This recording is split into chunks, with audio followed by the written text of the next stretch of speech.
Okay, I think we're live. Oh my gosh.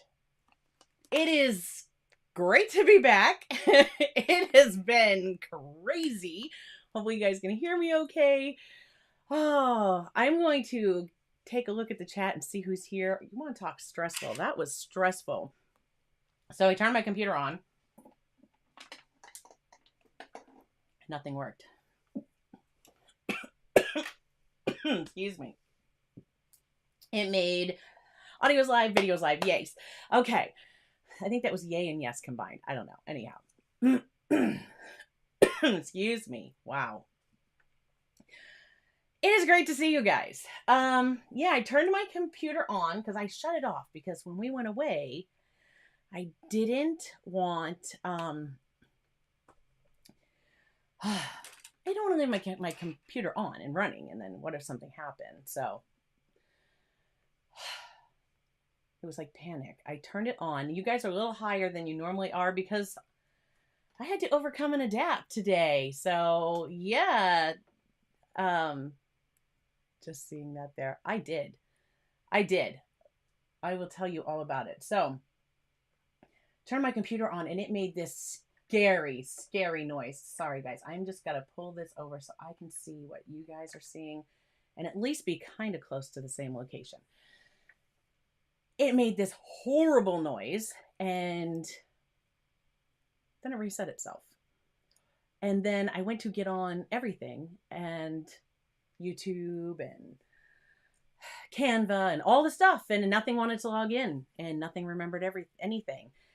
And so then I turned around and finally got everything signed in, and it just like none of my cameras wanted to work. I've tried disconnecting them, reconnecting them. Nothing wanted to work. So all my webcams that I used to have all squared away, and like, look at this. My hair is just crazy because I've been running up and down stairs trying to find cables and cords, and I couldn't find stuff to plug things in. I took this camera that I'm actually talking to you on right now with me on my trip. Got some amazing reference photos for patrons. Wait till you see one of June's reference photos. It's going to be great. And I was like, well, it's recognizing my Canon, which is the one that I do overhead. Normally is my Canon camera. And my second Canon camera, I'm not usually this high def. So you can see the freckles. You can see the sun. Of course, the freckles, I have more freckles now because I've been in the sun. Let me just kind of take a moment to breathe. And it's so good to be back. But you want to talk gremlins that invade your studio while you're away. All right. Joseph is here.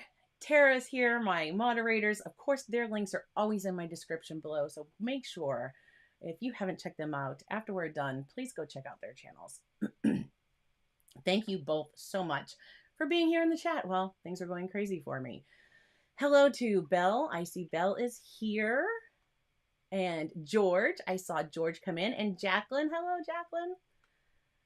All right. And, it's been a while. I haven't been on. So hopefully people will kind of filter in and find us. And hi, Jamie. Jamie's here. Oh, Jamie, I hope you're feeling better. I hope things are healing all well for you. And I don't have a chance to catch up, but let's see. Oh, that is what happened to me last Monday.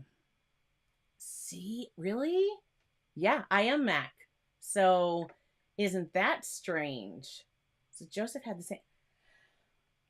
I am a Mac girl. Everything is Mac. My phone, my iPad, my computer, like everything is Mac, which I love because they seamlessly talk to each other. And I use Ecamm. I use Ecamm Live. And if you stream and you are on a Mac and you don't know about Ecamm, I'm sorry guys, this is like driving me crazy. Okay. If you don't know about Ecamm, links in the description. Check them out. They are amazing. Hello, Michelle. Hello to Vancouver. How are you? Thanks for joining. Okay, so guys, I got a bunch of sun. I have spent probably, well, we had to go to Cape Cod. It was Lou's dad's memorial. So we did that. And that's why things were crazy before I left.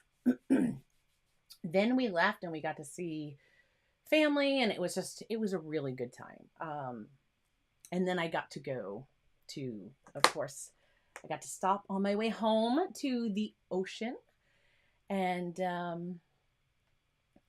we went to Portland Headlight, and patrons are going to get, I think that's one of the ones I'm going to include. I want to start putting a lighthouse in there.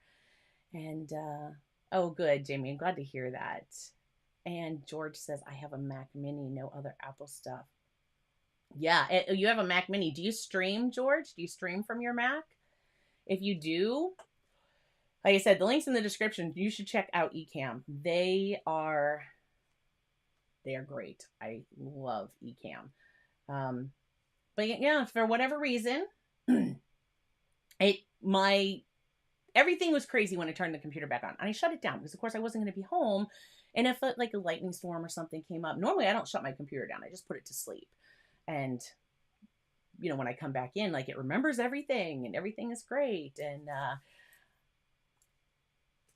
yeah, not right now. But we'll figure it out. We'll figure it out. It's been too long since I've been in this studio. And yes, it has been so beautiful outside. So we got back, and May is, I'll probably never do live ones. Well, you know, I use it to record too. I actually use it to record my videos. I have all my, it's not just for live streams. I set everything up, and it cuts my editing time so drastically. All my overlays are there. I can play through everything. It's wonderful. But anyhow, Ecamm, if you don't know about it, check it out. The weather's been beautiful. And of course, if you guys have been following me, it's been snowing. Like, it's been snowing all through April. We got snow. And it's been cold. So then we had to deal with, you know, preparing for everything to take care of Lou's dad's memorial. And so we didn't get normally, like, you know, winter cleanup, spring cleanup, and getting everything taken care of. We didn't get it done. So then we got back, and we do a big Memorial Day thing every year. Now, those of you who don't know, like, Lou's retired military. I have lots of family that are military. And so Memorial Day, Veterans Day, you know, those are two big times, because we do have family that we like to remember on Memorial Day who served and are no longer with us. And then, of course, veterans for those who are with us and still with us and served. So anyhow, we had to get ready for that. It took a week straight to get everything squared away with the yard. And of course, you can see I've just been out there. We had to plant, and such a small growing season. And that's why I couldn't be live last week, because we have such a small growing season. That garden had to get in, and everything had to get done.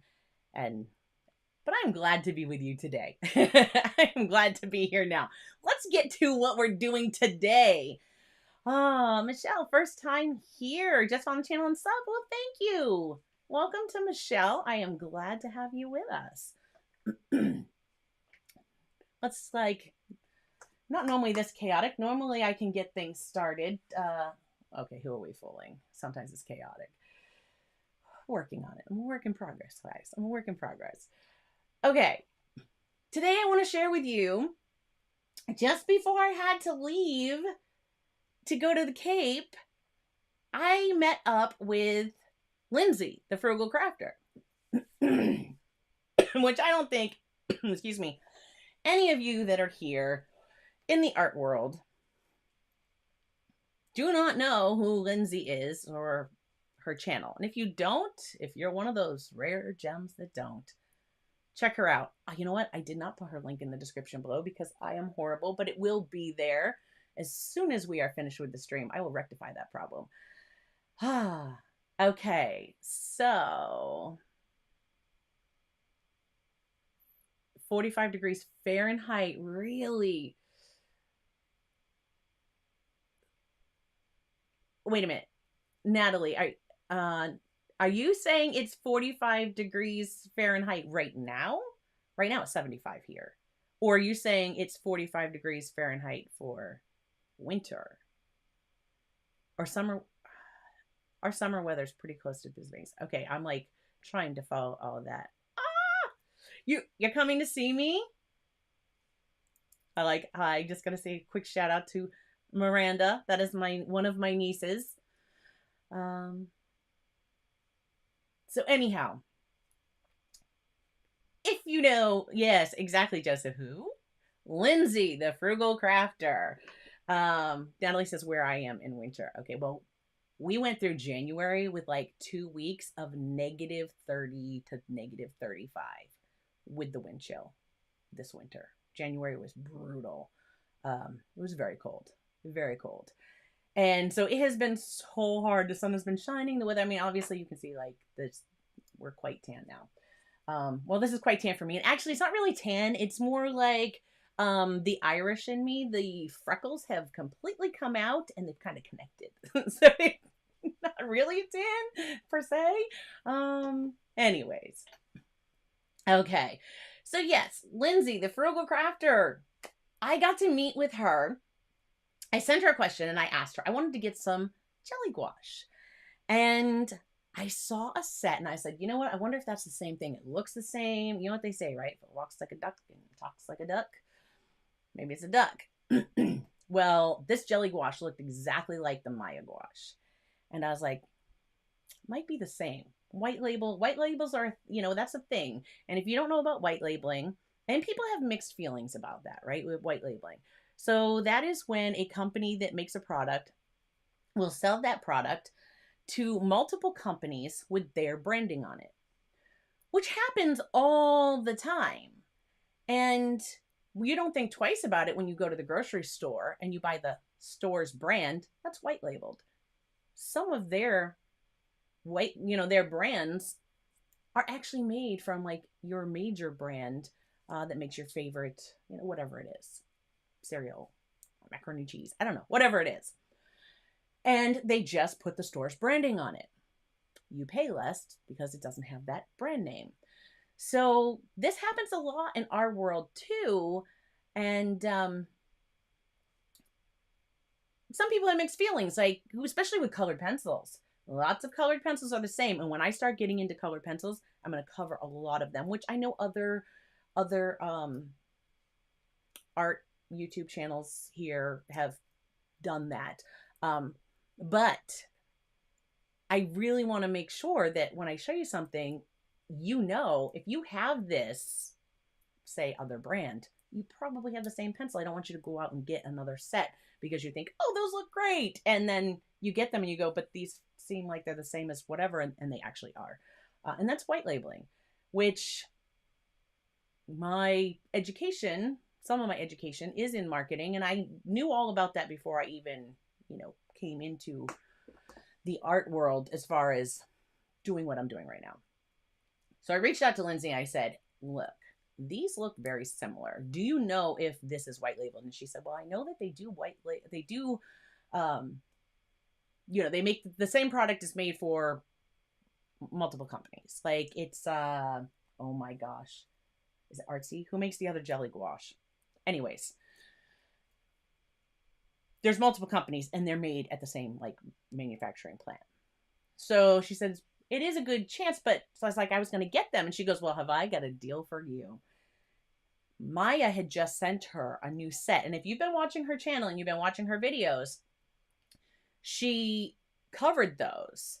And she said, I've got to do my new videos and then I will get a hold of you and we'll just meet up and we'll take care of that. So we did. Let me just bring you down so you can see the desk here.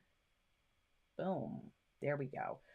So she gave me, does this look familiar, guys? The little handle's missing. Yes, this is Lindsay's set of the Miya gouache. So she did tell me, now this is a set of 56. I did put the link in the description below. And she told me that I am going to need to maybe reconstitute some of this stuff. And because some of it is a little dry. So I'm going to show you, which she's shown this on her channel. So this probably would look very familiar to those who also watch her channel.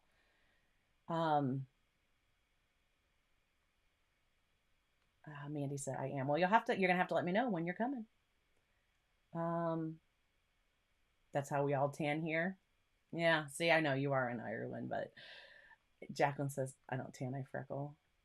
And Jamie Burns like a lobster. Yeah. See, that's how I was. When I was a kid, I burned. Like, I would burn. And now I get red. Like, I'm red a little here from being out watering my plants this morning, but and it just kind of gets a little tan. But let's get to this. So, if you've seen this, and let me just kind of flip that over. So you see some of these are a little dry, and she told me exactly how to take care of that. And you see there's the lid, which I'm going to set aside because this is wet and I will make a mess. Yeah, where I'm setting it aside, I don't know. I'll put it behind me. At least I think I will. No. All right. And I've probably turned that. Sorry, I probably turned that, and now I'll go to set it back on here, and I'll have to make sure that I set it the correct way.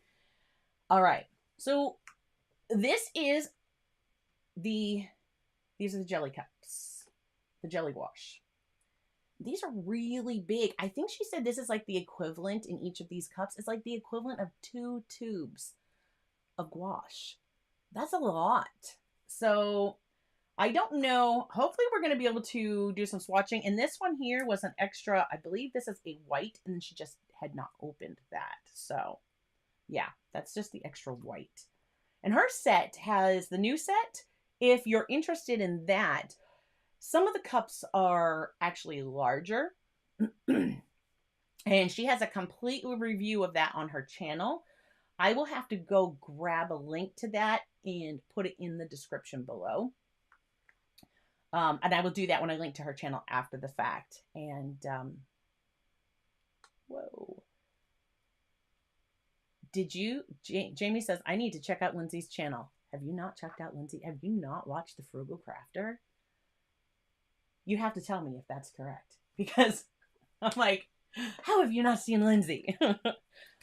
And guys, if you're wondering, she is as nice as can be in person. As like, if you watch her sat chats, which I always do, I have coffee and watch sat chat like every week. I'm not gonna lie.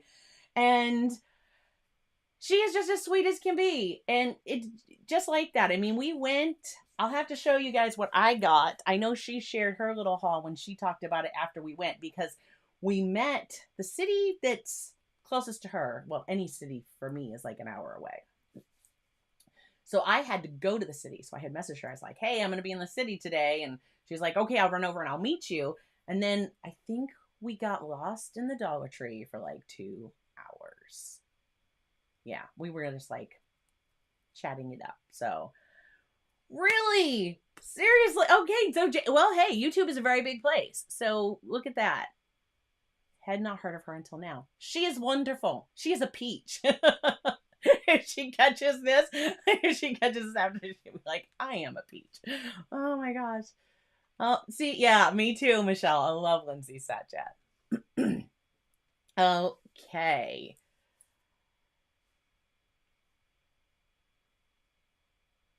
All right. Natalie says, oh,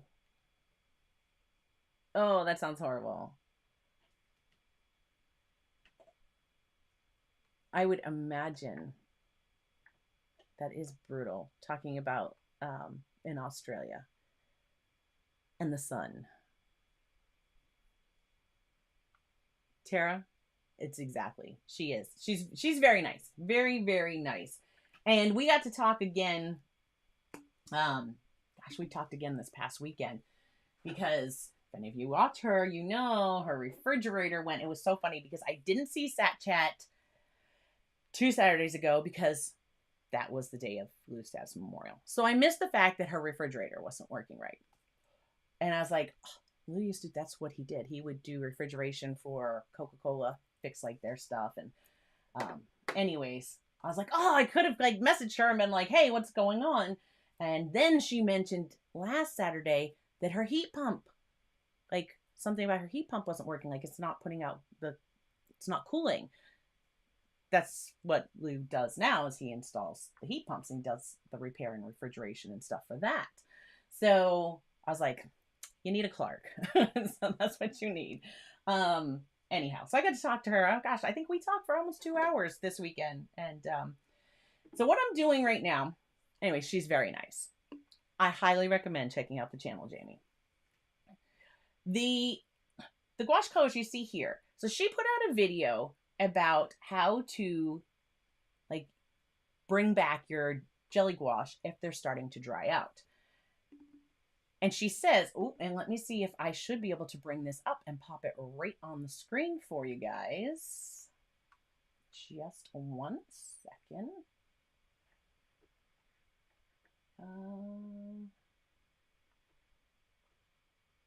Yeah, let's see if I can get this to pop in here. There we go. Okay. So I'm just going to kind of bring this down a little bit smaller. I'll put it right there. Sorry if that's bothering anybody, me moving that around. Apologies. So that is her recipe that she put out. I don't know if it's her recipe. That is the recipe that she put out. And it's in the description of that video that I'm talking about. And I will link that afterwards. I need to like make a mental note to myself to link these things. So 10 parts of water, 1 part alcohol, 1 part glycerin. I don't have measuring cups up here. We're going like real scientific. I'm gonna be like, oh, so about this much and we'll, whatever. Real scientific. I do have the alcohol and I do have some vegetable glycerin. Now, I did not link to this in the description below. I did link to this, but this guy I have not. And I will afterwards because I got it on Amazon. It's really inexpensive and you can use this. Have you ever had watercolors tubes that you try to dry out and you put them in pans and they crack like a son of a gun and just want to fall out everywhere? Arteza. If any of you have Arteza watercolor tubes, you know exactly what I'm talking about. Try a little vegetable glycerin. I feel like a commercial. Not sponsored. I have purchased all of this myself, with the exception of this. So what I'm going to do is I have some distilled water and I'm just going to, pour some in here, add some of the alcohol and the glycerin and give her a shake. And I'm making probably way more than I need. Actually, you know what? This, we're going to get really scientific.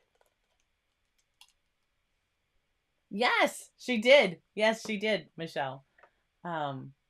She said that in her video the other day. When she was live. Her live stream yesterday. I'm like the other day. Instead of using this big old bottle, I know that this is distilled water because I always fill my sprayers with distilled water. I'm just going to do a little one that I can keep for gouache. And again, we're still going to get real scientific. We're going to use the eyeball method. So just a little, I'm going with a smaller sprayer. And I'm going to add in the rubbing alcohol.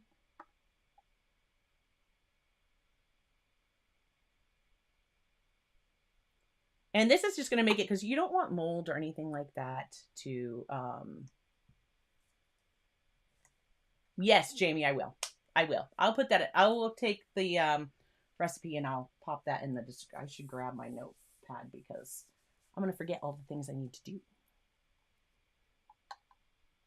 This, I could have like grabbed a pipette and got really scientific, but I'm just going by the level it was on my bottle. Kind of breaking it down into tenths, if you would. Or at least close to. So the purpose of the alcohol, I know, she said, is to make sure, like sanitizing, right? Make sure that you don't have, she's never had a problem with like mold or anything like that growing on her gouache. I think some people have said that they do. And Okay, sorry, just putting it on the floor. I would imagine, like, if you lived in like a really humid climate, that perhaps that could encourage mold growth. But yeah. Okay, so all mixed up.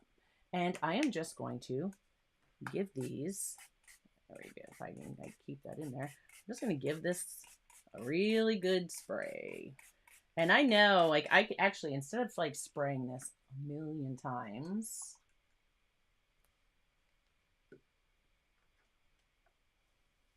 trusty pipette, I'm actually going to just take that and just put some of this in there. I am not being scientific about this because I know she said she actually put that in. And I'm looking at the ones that are really kind of pulled away or cracked. And she has a lot of great videos, Jamie. And I'm just going to add that in there and let it get really good and wet.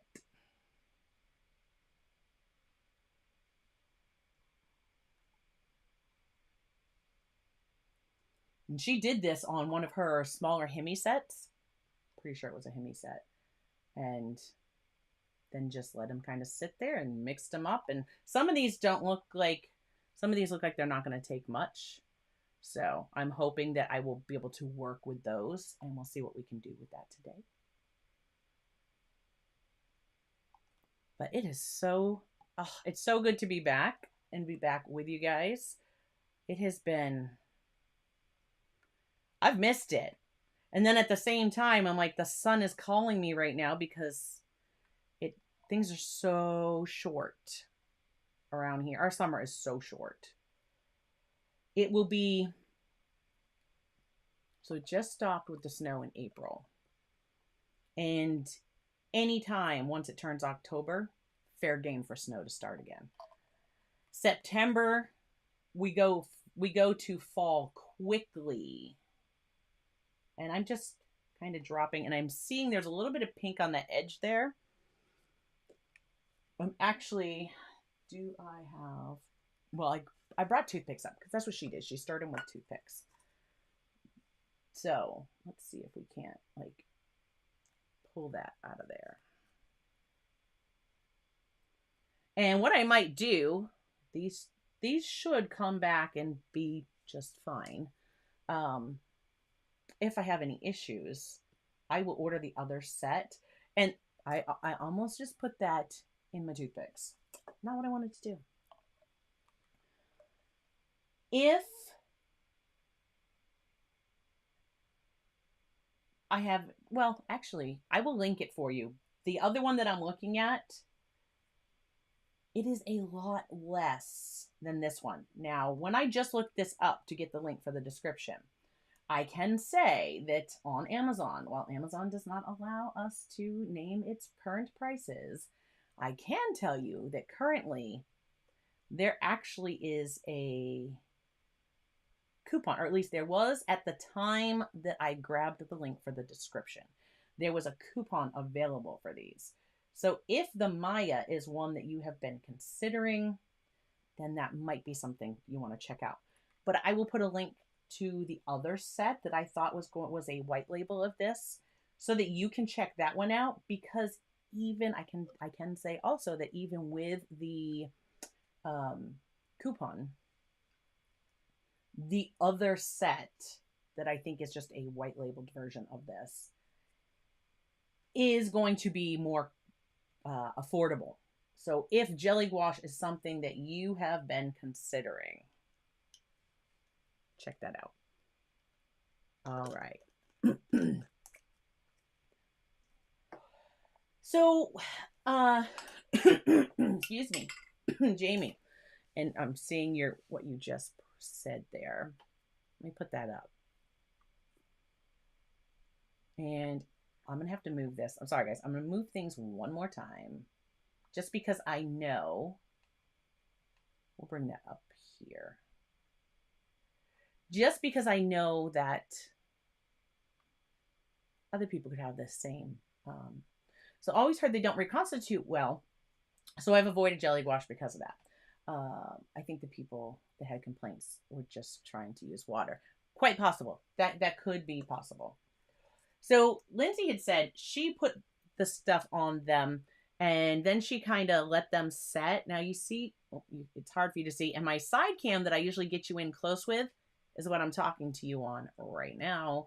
So yeah, I'm not going to be able to show you close up, but hopefully this will be a problem that I will fix before next week. So that is actually mixing up. I mean, that's mixing up really quite well.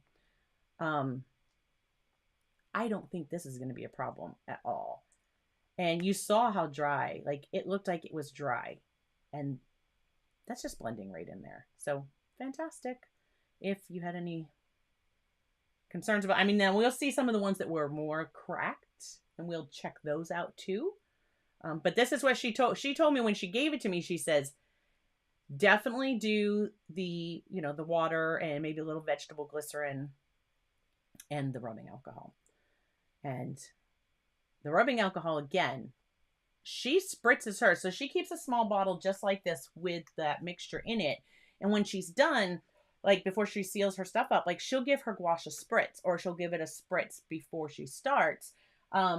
Just as it kind of works itself in there and keeps it fresh. And the alcohol is going to keep any contaminants out, you know, nothing can, sanitary. It's going to keep it sanitary. Yes. So that's that. Now that one looks great. I think we could easily paint with that as it is right now. So I'm going to kind of set these aside. I'll end up putting my hands in it. I'm going to have gouache all over me. I can see it now. And I won't do all of them. I'm not going to mix. I will on my own time, but on your time, we'll just try to mix up a couple and, you know, see what we can do. But let's see one of the, like, this one was, you see how this one, can you see the crack in that one? Well, let's go with this one. This is, okay, that's, no, because that one was firmer, and I didn't do that one till just a few minutes ago. And she did say, too, that you may have to let it set. I think when she did hers, she actually let it set, let it absorb in there, stirred it up, did it again, came back, stirred it up. So she did this a couple times, but if they all come back just like this, and actually I can lift this cup up and show you, probably get it all over my fingers. So you see that, like, that is very workable. And I don't think I'd have any problems painting with that. I don't think I'm going to have any problems doing this with the whole set, but this one was really kind of cracked, and it feels really thick, but I don't get that in another color. I'm going to try to not put my hand in your way, which is very hard. All right. I don't know if you guys can hear that. Hopefully there's no, it's so squishy. Yeah. Hopefully there's no, like, really horrible ASMR going on here for anybody. This is going to pick that up, and so you guys can see there. Like, that's really thick right now. But I think if I put, and I bet, I mean, I'm sure I could put some of this in palette, which I actually have grabbed a ceramic palette. I could probably put some in that and mix it up. It is. It's, yeah, Tara says it looks like it's mixing quite easily. It is. And that's, like I said, Lindsay told me I would have to do this.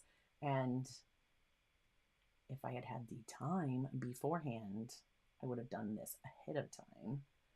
But I was like, I'm not waiting one more week. I missed everybody. I want back. I want to get back to work. So Natalie said, Arctics. That's what it is. Arctics. Thanks, Natalie. Natalie says, I've got the small Miya and Arctics set, super humid and hot for 9 months out of the year. See, we're like cold for 9 months out of the year. Zero mold issues over the last 12 to 18 months. Perfect. So there you go. And I've had to rehydrate it a few times. And I typically use RO water. And if you don't have distilled, like I'm using distilled water today, if you don't have distilled water, just put some water in the kettle, bring it to a boil, let it cool down, and use that. You're boiling it to make sure that there's no bacteria or anything like that in it, because you don't want to put that into your gouache. That's when you'll have problems. So I probably should have mixed up more. And I'm actually just going to, because I've already sprayed all of these with the rubbing alcohol and the glycerin. Well, that's true. You're absolutely correct, Jamie. You're absolutely correct. You would not have been able to see the process. Okay, so this is just more distilled water, and I'm just gonna pop that in there. The ones that I know are really look like dry and cracked.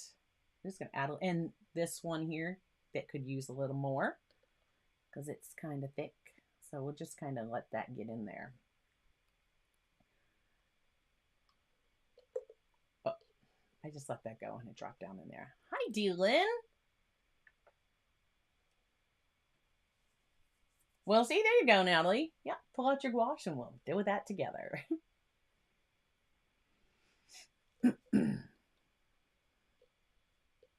Ugh, it was 90 there. Oh, now it's 70. Oh, isn't that wonderful? Well, unless it's like a really bad thunderstorm that drops the temperature that fast, then that can be dangerous. But those tend to be the ones that hit off with tornadoes, don't they? I don't know if you have tornadoes in your area. We generally don't. So, and thank you, Joseph. Also, Patreon. I mentioned reference photos. That is a new thing. I have new rewards that go with my tiers. So if you have not checked out Patreon, or if you have before, you might want to check it out again. There could be something that would get your interest. I have all new tiers, and one of them, I am going to be doing a art sample. And to start with, that will be like the watercolor dot cards. I am going to be doing that. So I was like, I have so much watercolor, guys. I will never use up all the watercolor I have, because I haven't even shown you the new stuff that I got, because I needed to get, I did not need to get, that's a fib. I wanted to get certain pigments, and I have collected them, and I collected them with the intent that there's a new palette that I want to set up, which eventually I will cover. I will cover and share that with you. And we're going to go over like all that stuff. But I was like, I have all of this. So here's the gray one. Let me pull this one up so you guys can actually see this, because this one was really, if you saw, it's a really cracked and split. Same with like this brown. So it looked like, can you see that one? It looked a lot like that guy. So let's see how this does. So if you ever thought, oh, my gouache, it's dry and it's no good, it could still be good. So I'm just kind of taking that toothpick and, oops, sorry, you can't see what I'm doing. Bringing it around the edges here. And I just broke my toothpick. These are not the thickest toothpicks. Hopefully nothing in your area. No, Dylan said, yes, we've had a lot of tornado warnings. Ugh.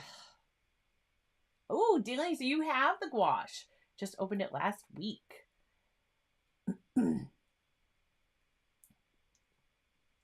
Well, hopefully, now that it's cooled off, those threats will go away. So you see, that's like, right now, this is kind of goopy, but I know if I keep working with this, this is definitely going to reconstitute just fine. Yeah, I have no doubt that this would, I mean, it's watercolor. So I would think, you shouldn't have a problem. But with the jelly cups, the jelly gouache, you'd want them to stay wet. I mean, look at that already. Can you see? I just think that's a matter of stirring it up now, because look at that.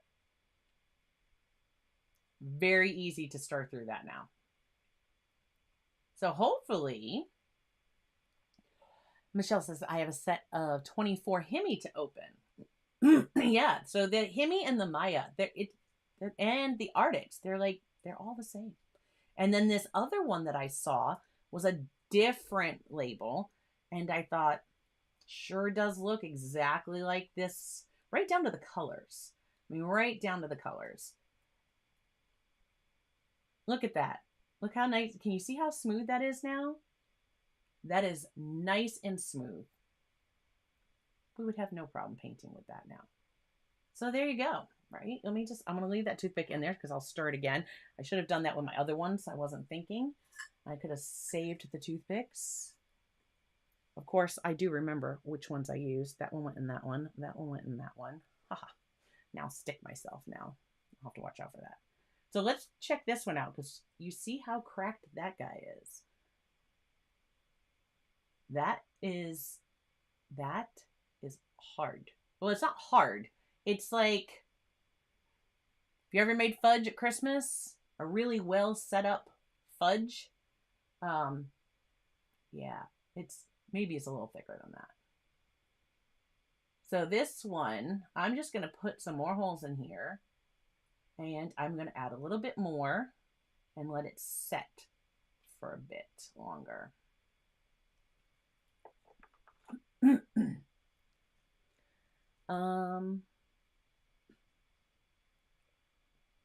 Oh my gosh, Tara, I would too. I would not know what to do. If we had a tornado, I already don't like when my old house rocks when the wind blows. Wind, that's one of the things that really bothers me.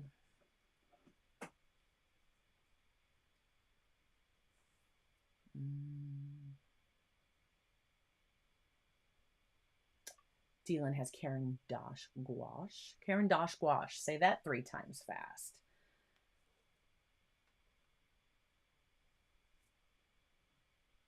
Well, it's supposed to rain here tomorrow. And that's what Blue was telling me anyways. Because I said, oh, I need to. Because normally I used to mow our grass every Thursday like clockwork. And now, of course, I stream on Thursdays. So there's, okay, let's see this one. You see it's all cracked. But that one's about the thickness of like a really good piece of fudge. Although this is like a really purple fudge. I don't know that I'd eat that. And I'm just going to mix this around so you guys can see. It's hard to see these darker colors.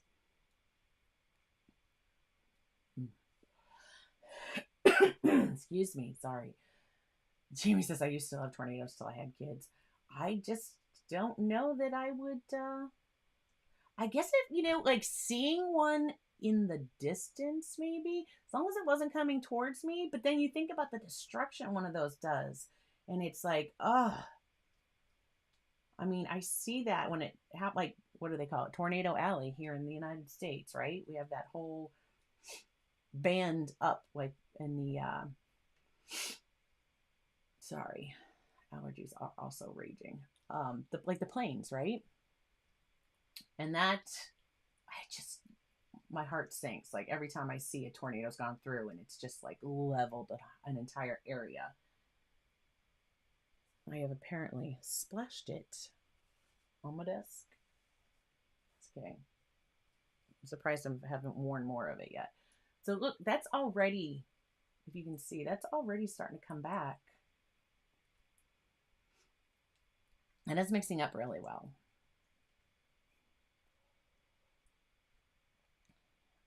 Yes, thank you, Tara. Help YouTube share this content to more people. Hit that thumbs up button if you're liking this information about fixing your gouache. Smash that thumbs up button. It does help YouTube show my content to more people, and I appreciate that. Look at that. You see how nice and that's nice and smooth now. Again, you would have no problems painting with that, I'm sure. There we go. And how long, excuse me, how long does gouache last before it needs to be reconstituted? So great question. And sorry, guys. Great question, Dylan. What Lindsay said with hers is now she gives hers a spritz before she closes them up. And the gouache on its lid, let me grab that lid to show you.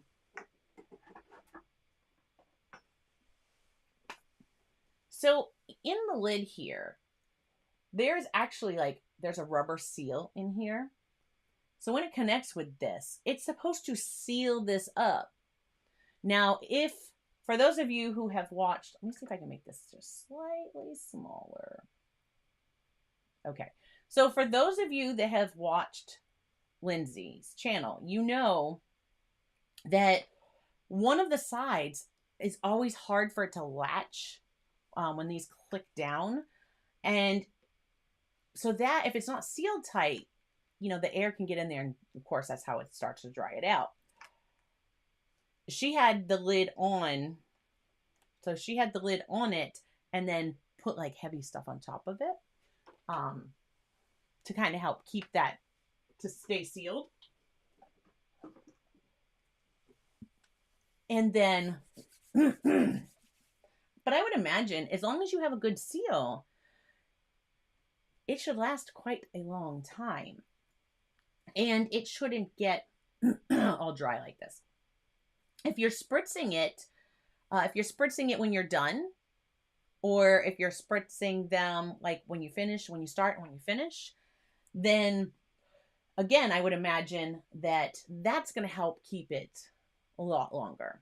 So since this is my first set of jelly gouache here, and I may go ahead and order the other one just so you guys can see, because it was very cost effective, especially in comparison. And again, after this is done, I will put, you see, I will put that link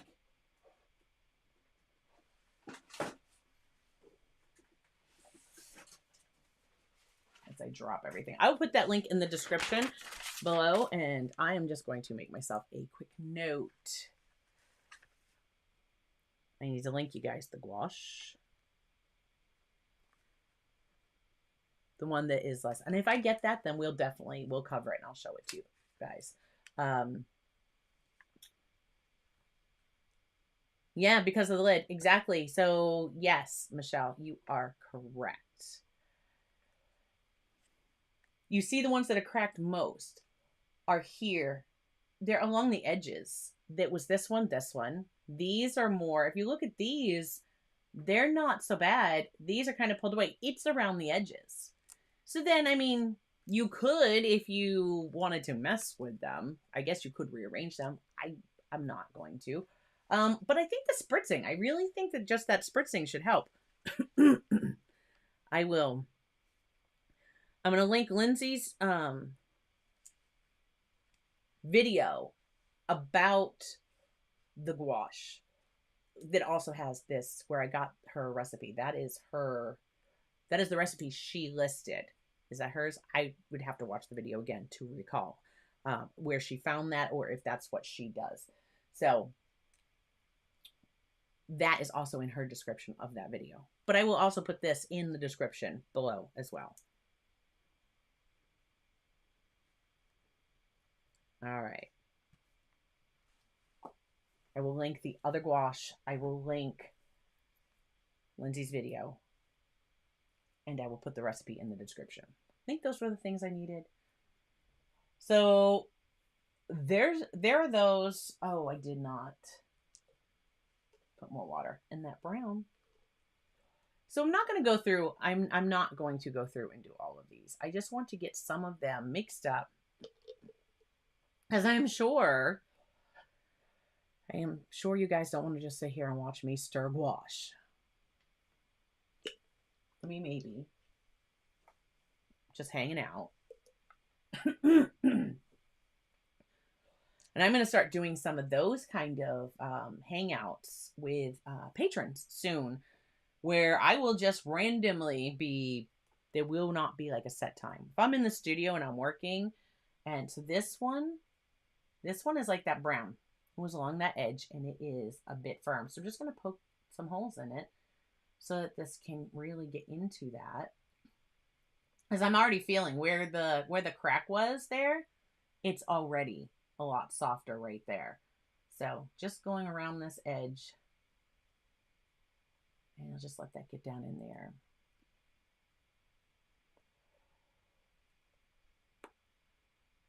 Yeah, yes, Jamie, that's, well, you would think with the rubber seal that wouldn't matter if you had more if you had more of a like a solid edge around it. Maybe if this was thicker for the seal to make a better contact, or a better way to attach the when you click the sides down. Excuse me.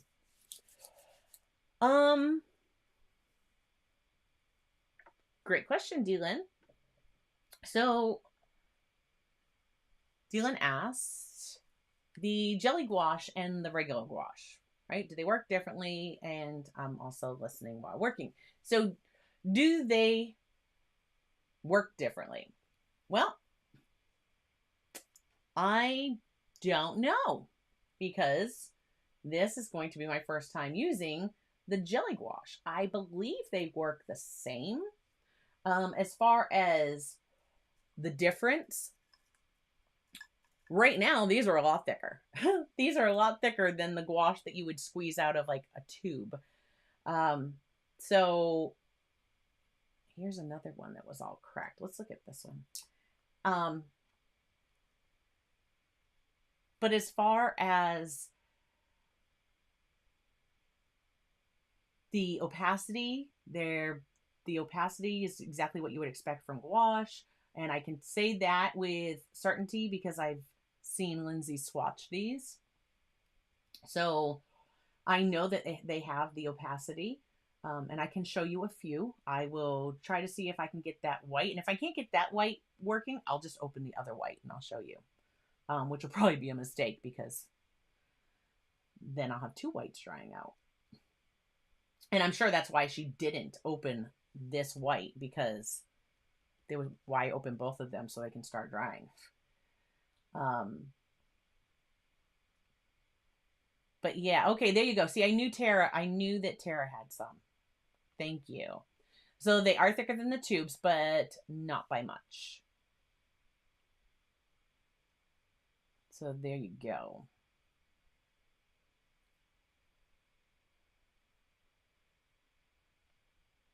Yeah, Belle, the set that she just got, didn't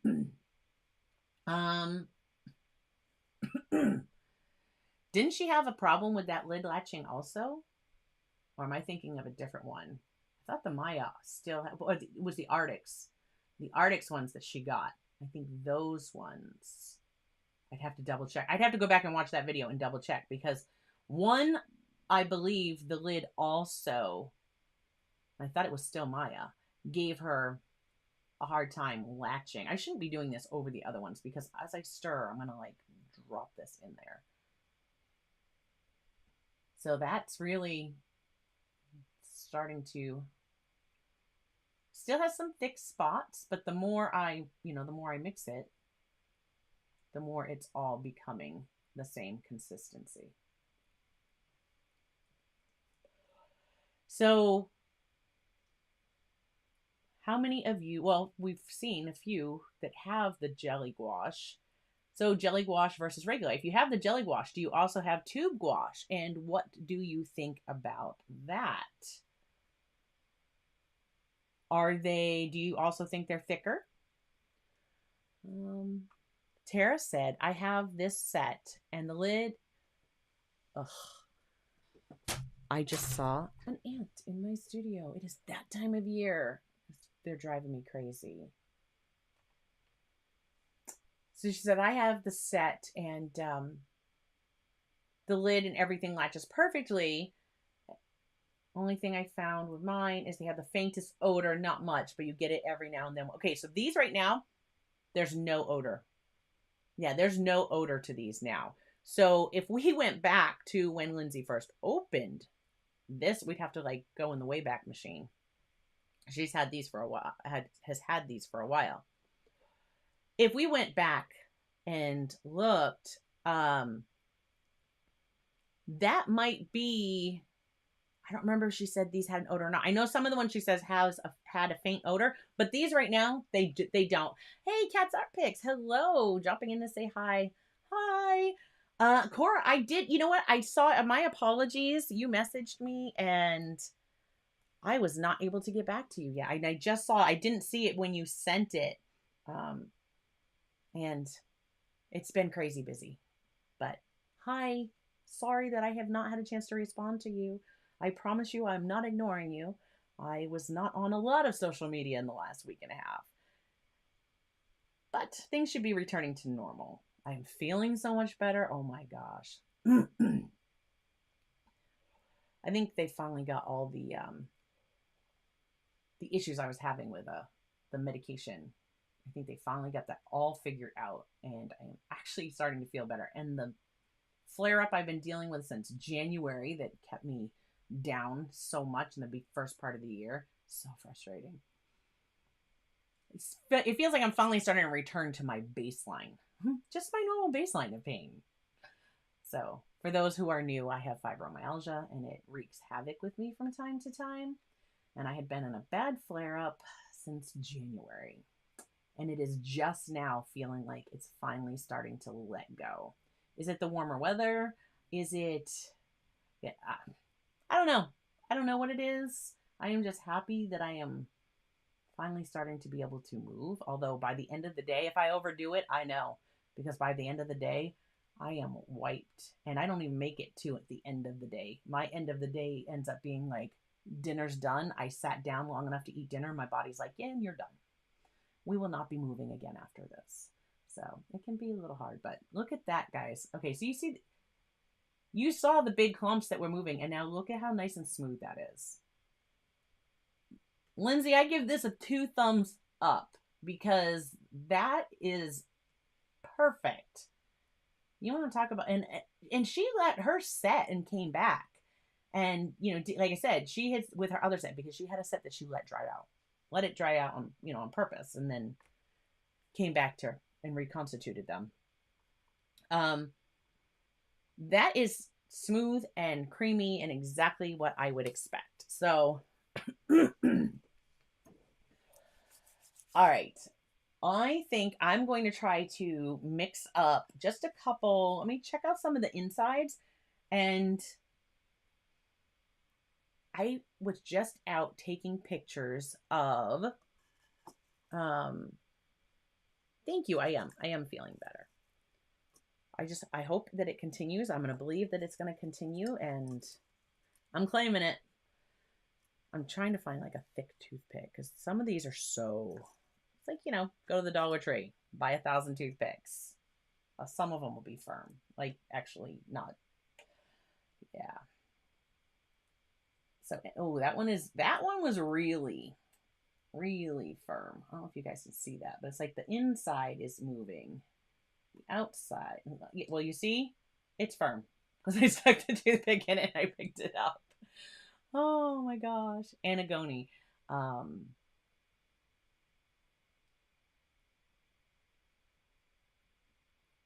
Okay. The other set is the Anagoni. Okay, look at, like, that one is just really, let me get that up there. You see how, like, that's trying to push that with that toothpick, and it's like, nope, not a chance. So I'm gonna mix that. I'm gonna put some more in there, let that set, which I guess with all these toothpicks, I'm gonna be working on this even after the stream. But we'll paint something with it. We will paint something. Maybe I will mess with that, and then we'll put out, you know, I'll put it out like a video, not necessarily like the live stream. Or maybe we will actually, if I get these reconstituted,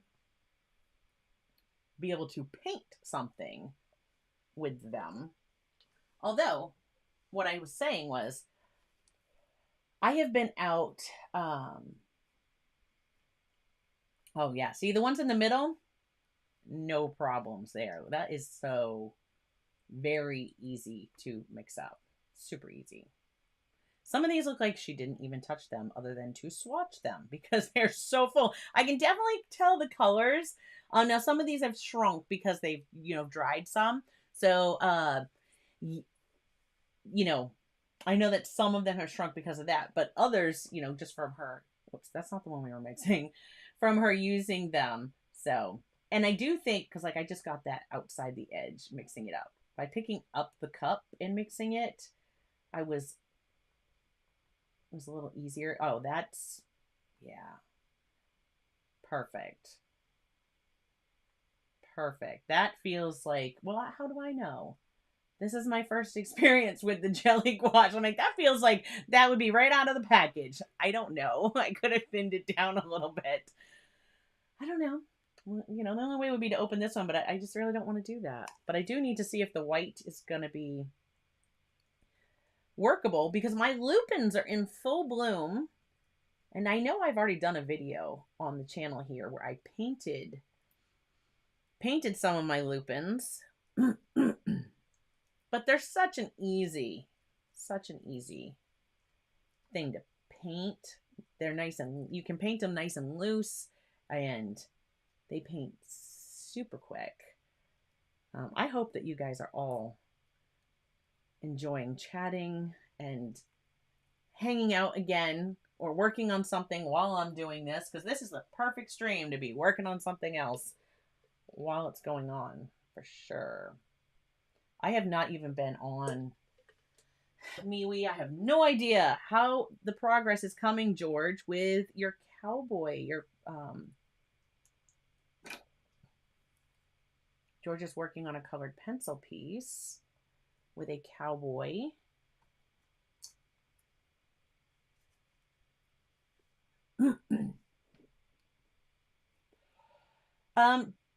So George, in general, because it's a great question.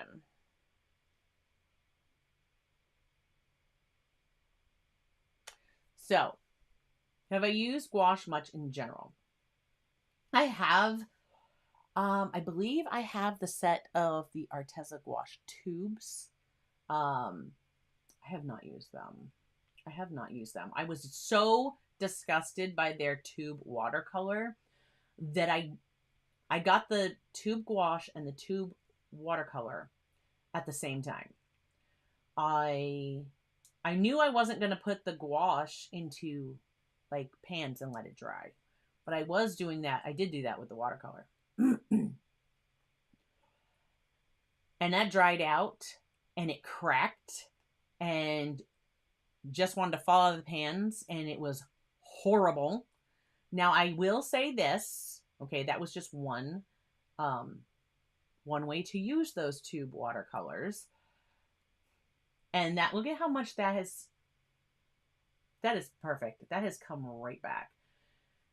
So that was only one way to have used tube watercolors, right? Pour them into pans and let them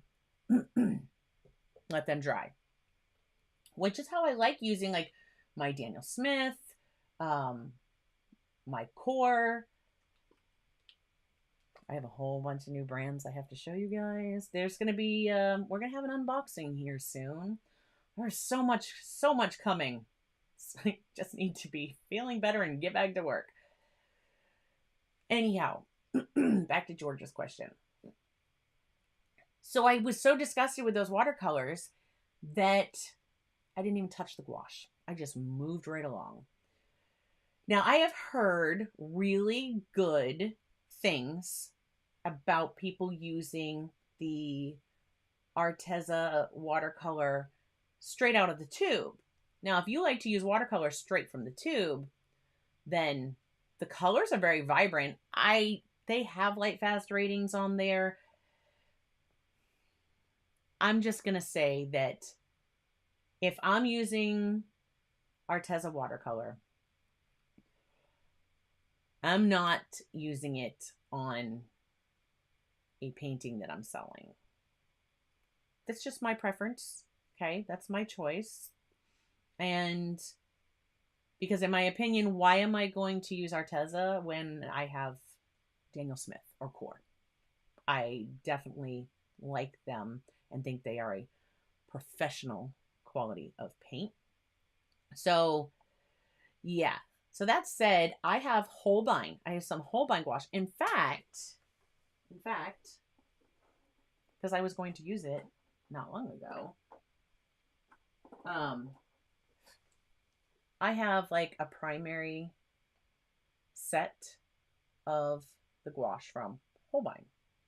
And I think I've used this before. That would be, no, possibly not. I might not have, because this actually, I got these in a Let's Make Art watercolor subscription. They happened to do gouache one time when I used to subscribe to it.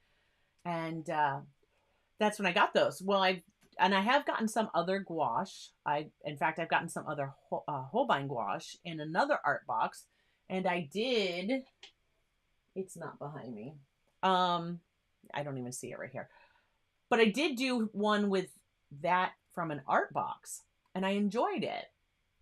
Of course, I've used white gouache before, but I haven't used a ton of gouache. So, wow, that is a really long roundabout to say, no, George, I haven't used a lot of gouache before. Sorry, guys. I've missed talking to everybody. Oh, look at that now. Now look at that. That's perfect. So we've got the white. We're going to be able to do this. I need a purple. I need some green. And so the rest of the question was, have I used gouache much in general? As I'm stirring it, can you tell if you might like it more than my watercolors? I don't know. So some of the things that I love about watercolors, which if anybody's been watching the channel recently, you know, with all the stuff that I've done with the watercolor,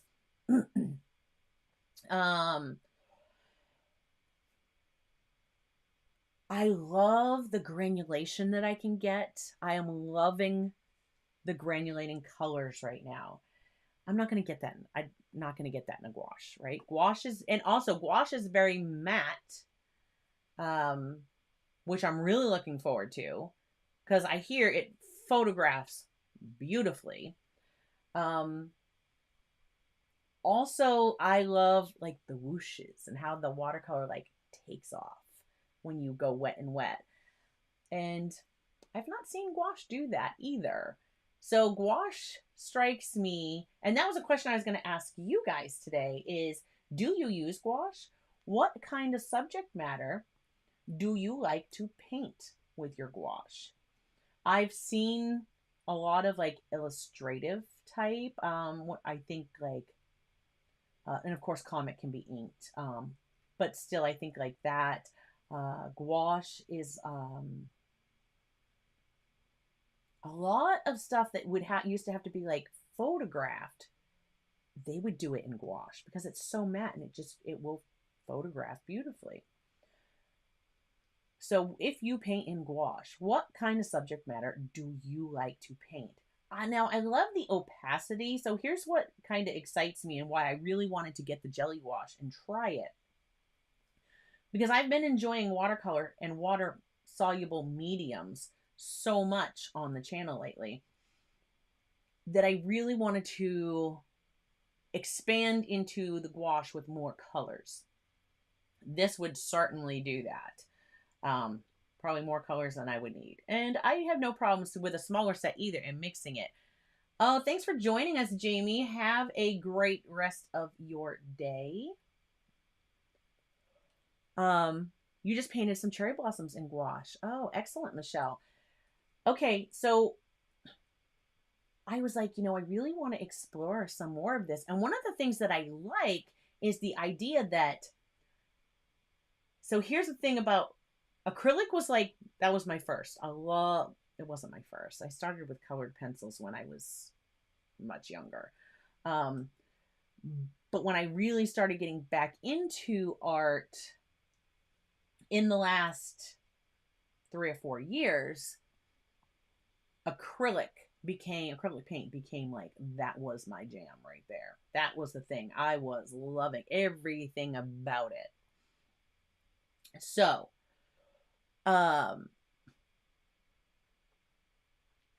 the other thing that I was like, I love the way that acrylic blends, the way I can blend with acrylic and blend the colors. I'm wondering if I can get that quality in gouache.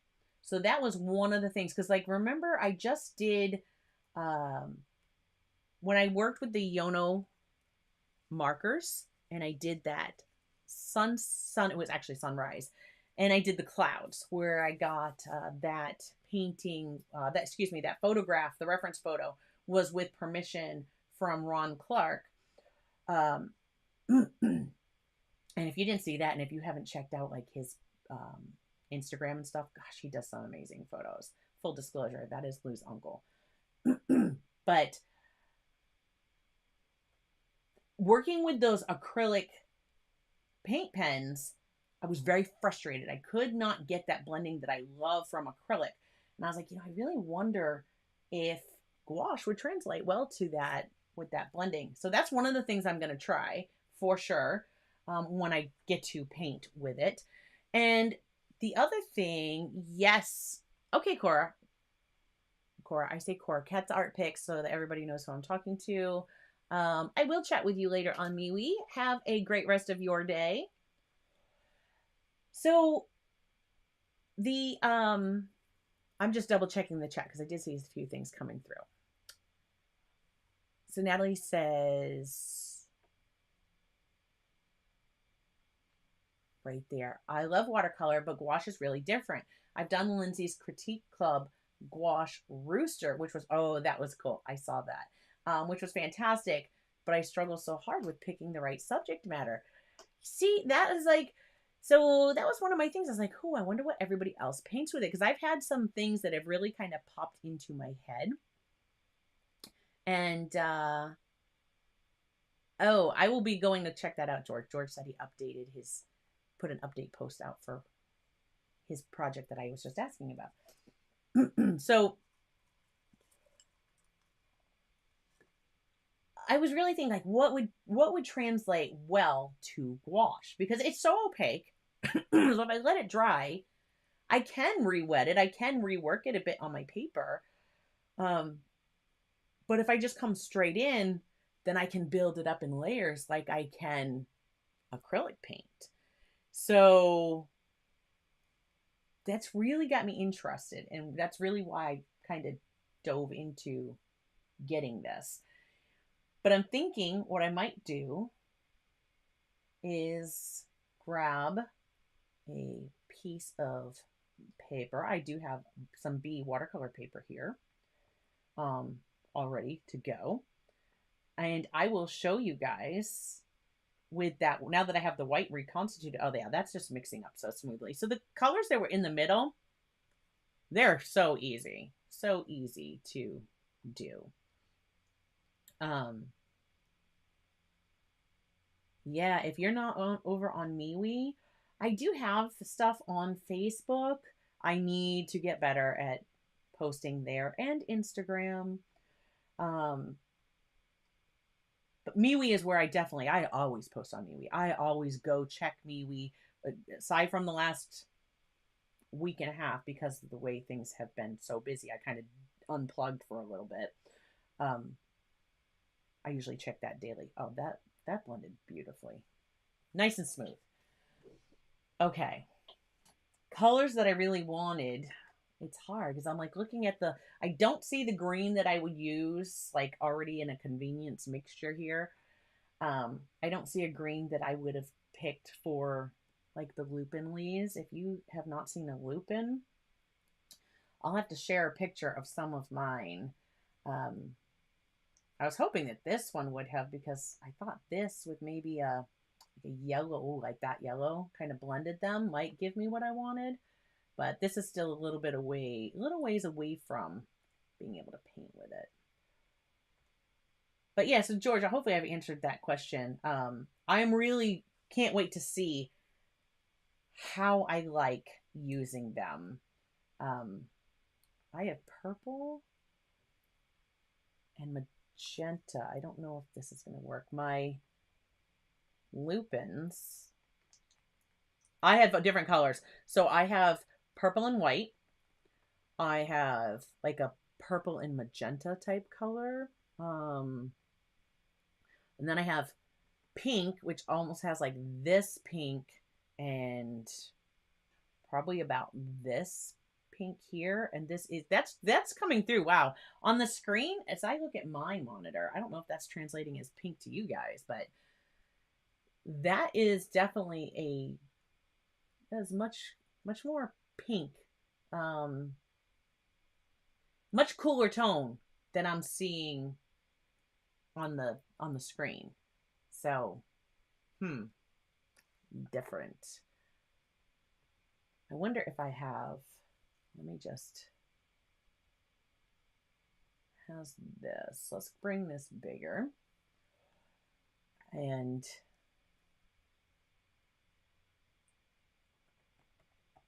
I think I have enough color here that we could give it a go. We can see.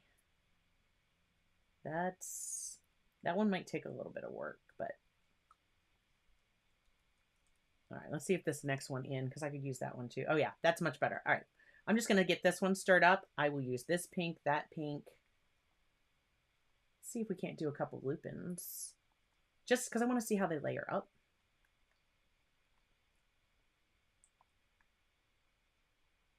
And I will do a full painting with these, whether that be in a live stream or just released as a regular video on the channel. Either way. Okay, perfect. All right. So there's that. I've got the purple. I'm going to use this purple. And as for the green, I still am not seeing. Maybe I could get away with this one. Because it's not green like this, for sure. I mean, they're leaves. The leaves are very unique. If you've never seen a lupin plant before, you do not mistake when lupins are coming up. They're like, the stem comes up, and then the leaves actually like fan out. There's like a bunch of different blades that come out. I wonder if I have one. Let me see. I happen to actually have some pictures open. Let me just check it first. Oh, this one has a big old bumblebee on him.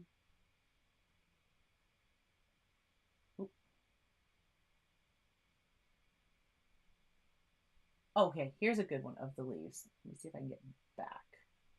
You ready? I'm going to just pull this in and show you guys. Hopefully this won't go too big.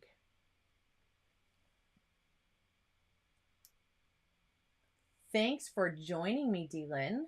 Oh, that just went the whole screen. Not what I wanted.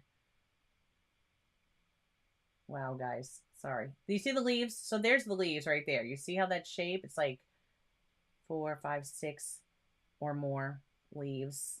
If I can get to the bottom of this, it's not letting me resize it. There we go. Pull this in. Sorry, we were doing this on the fly. There we go.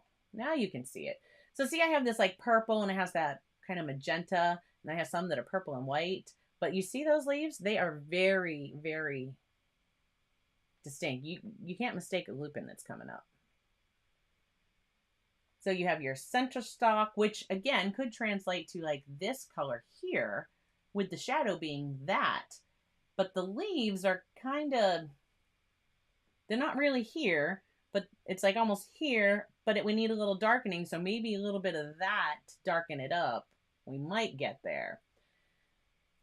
I'm not going to worry about it. I'm just going to we'll just do a stalk with this, and we'll throw the color in there and see. I just want to see how it goes. So we do something real quick. And I'm also going to show you like opacity with a few of these colors. So I'm going to set this on the side over here. We're going to use some of the ones we've mixed up. let me grab, and actually, this is just a piece of, you guessed it, Canson XL watercolor paper. Because I'm still not found something that I actually don't mind using on this paper. Now see, desk space is at such a premium, and that palette is so big. I have it kind of right here on my little rolling cart beside me, which I think, can I actually get that in there? Yeah, see right here. It's kind of right down there beside me.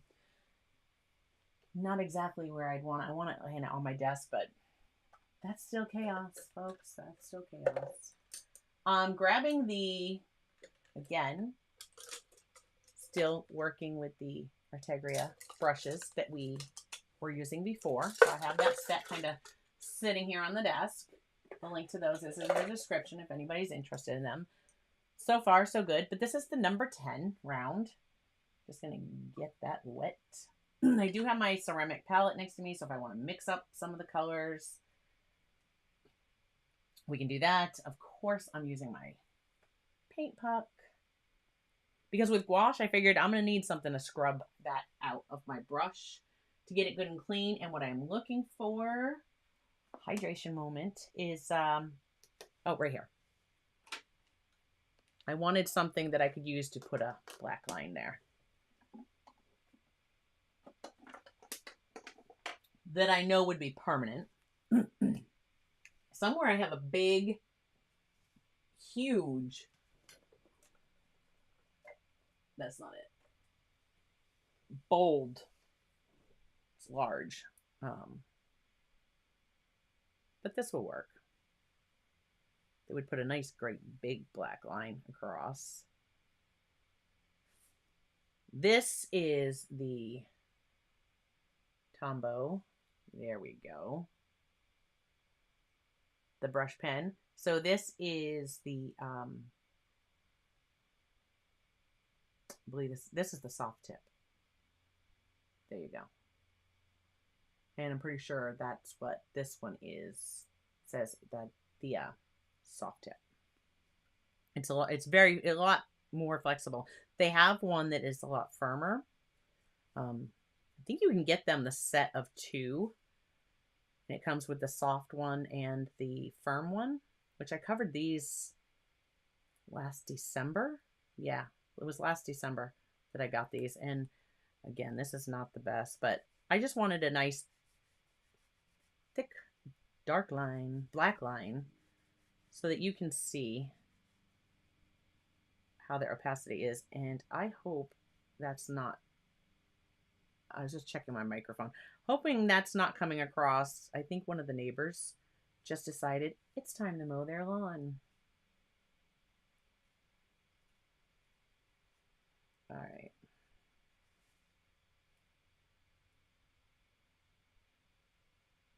Okay. Now I know that this is one that I can use. This is one that I can use with watercolor, and it will not run. It will not bleed. So that's why I wanted to do this here. I'm going to give it a moment just to kind of dry and soak in. And Joseph, those were lupins. Lupins. Is that still that picture? I'm pretty sure it is. Yep, those are lupins. They are very tall flowers.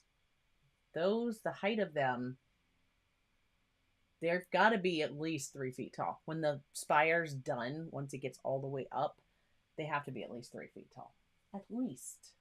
But they're gorgeous. They're beautiful. They come in all kinds of colors. I think I was talking to Tara the other day, and we're about the lupins, and she had a yellow one, which I had not seen yellow before. I've seen pink, and I've seen white and purple, and the ones that I just showed you there. Hey, Shauna. Caution Artist at Play is here. And yeah, so really, it's a similar leaf shape. Huh. Interesting. So, yeah, no, we definitely know that those are lupins, and this is the time in Maine. Lupins are in full bloom. All right, let's see how this. So I'm gonna grab some of the white.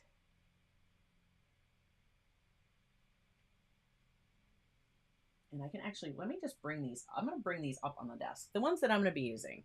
So I've got the white. And there's the purple. I'm going to grab some of this one. We can also do one in this one. And I will need that guy. Okay. And then I might need a couple others, but for the most part. All right, so let's loop it. See, all-time favorite flowers. Are they in full bloom down where you are, or have they already passed, or are they like just beyond peaking? Because I know you're a little bit south of me. Actually, a little west, maybe southwest. All right. So here, this should be plenty dry by now. Let me see if I can zoom you in just a little bit. How about that? Hold on. I'm going to try to go slow so I don't mess with anybody there. Oh, they're just starting where you are. Okay, see, ours are just starting too up here. They're like the picture that I showed. Excuse me. I just took those yesterday. So these are the ones that are like, they started early. The ones that look taller. But a lot of the others, they're just starting. So those are going to be the ones I will be. We're going to just do some really loose. Not photorealism at all. So the white, and you can see that is definitely, all right, I'm just getting a little water here. I'm going to put some, it's definitely a lot different than, I don't know if this is still just a little too thick, but if I go like full strength here, because again, we want to see opacity, right? I think I talked too long while it was on my brush. Go figure. Okay.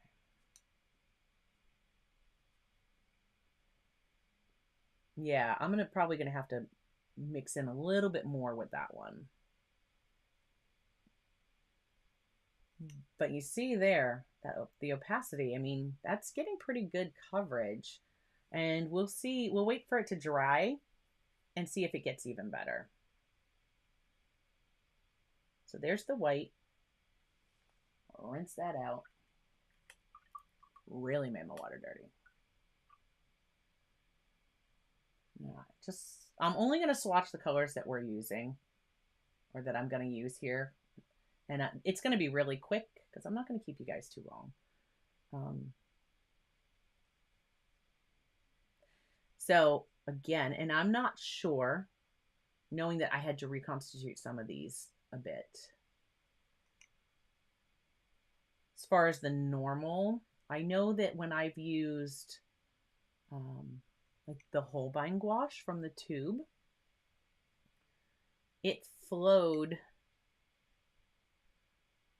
much smoother. But you want to talk about opaque. I mean, you're not seeing, that is not coming through.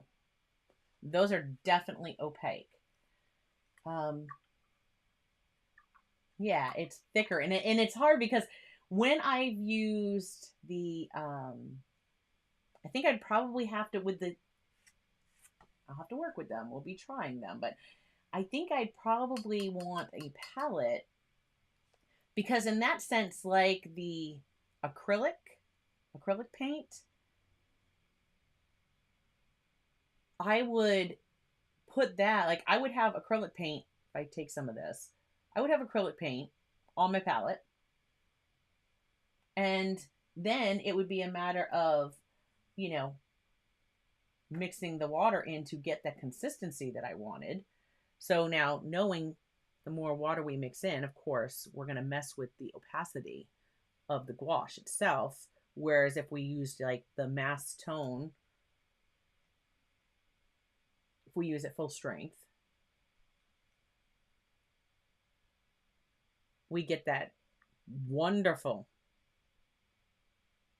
coverage. That is covering really well. Wow.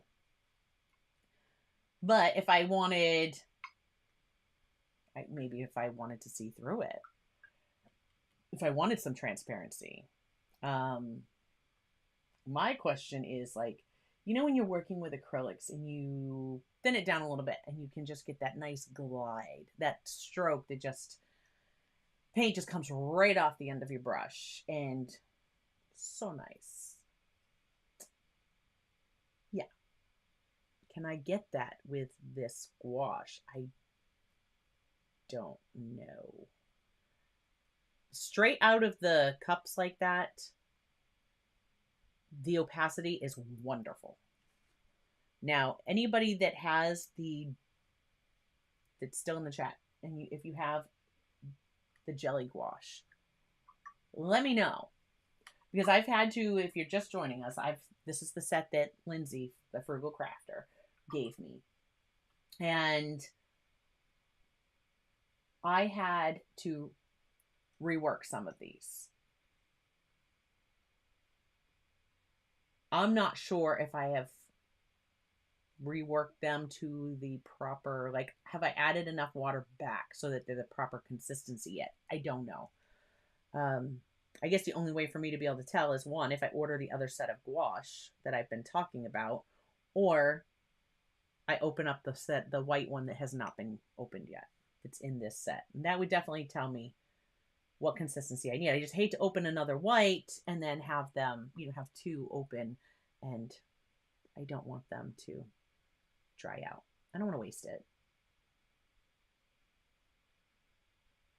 But this was such a generous offer of her to pass this on, and I am super excited, and I will find out. I will get their consistency correct.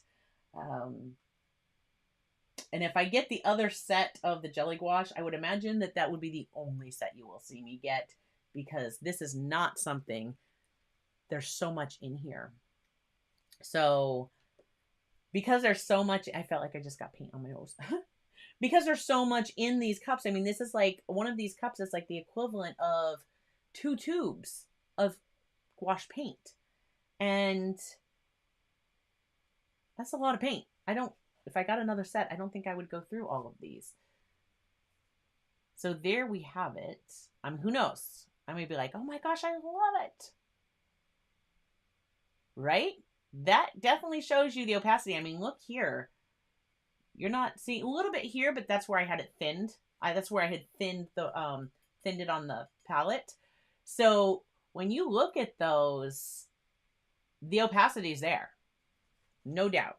That is exactly why, people do use the gouache. And I got to tell you, I'm seeing like no buckling with this on this paper. Have I finally found something that I would like to use on this Canson XL watercolor? Maybe.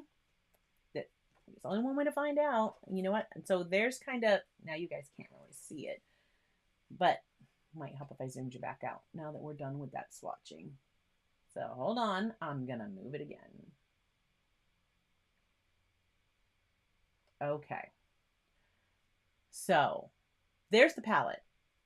It's kind of what I'm going to use.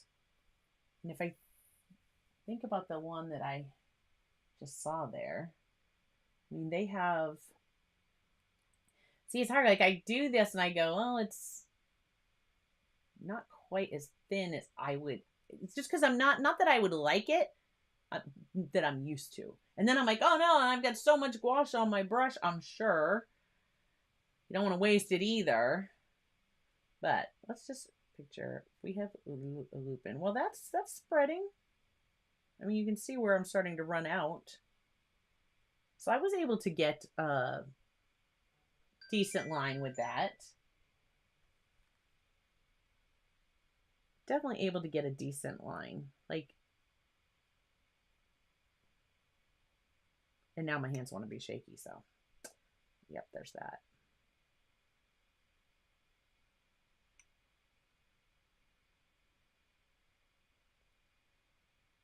There's a with this set, I mean 56 colors. There is a lot of convenience color here. I would not I would not have a problem mixing because I've done that. What I have from Holbein is very limited. I mean, it just showed you that was primary, and I think the other colors that I have, one is like a Naples yellow, and you know, I have gosh, there's just a couple other colors. Yeah. But I've mixed colors before and had no issues. So I can definitely say that so far, based on my experience working with the